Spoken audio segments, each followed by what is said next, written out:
Hello, this is Savannah Rose Wildlife, and in this video I'm going to show you how I photographed bears with a Nikon Z camera trap. Camera trapping is unlike traditional photography where you react to your subject in person. Instead, you start by picking your composition and the subject ultimately decides what your final images will look like. I set up my camera where I am optimistic I will get results and position my flashes and motion sensors strategically to highlight my future subjects. I got an American marten first, which was exciting, but he never came back. The first bear came fairly quickly, and look how adorable he is chewing on the antler. I love this photo, but it wasn't exactly what I was looking for. A flying squirrel was an amazing surprise. Bear number 2 shows up, but is a bit too close.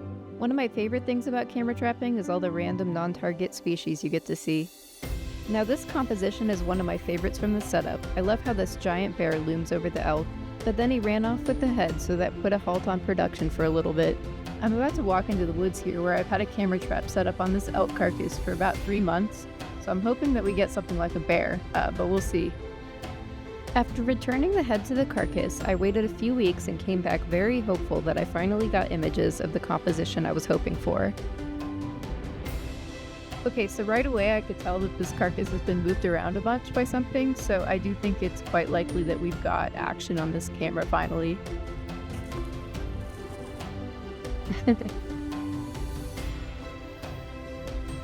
Wow, this is a lot better than I was expecting. Looks like we have 2, maybe 3 individual bears and a coyote. This is the most fun part of camera trapping. So here we have the final collection of images, bears posing nicely with the antlers of the elk. The first was a young cub and the second a large male black bear. I hope you have enjoyed seeing the process of camera trapping. I personally sure am happy with how these images came out.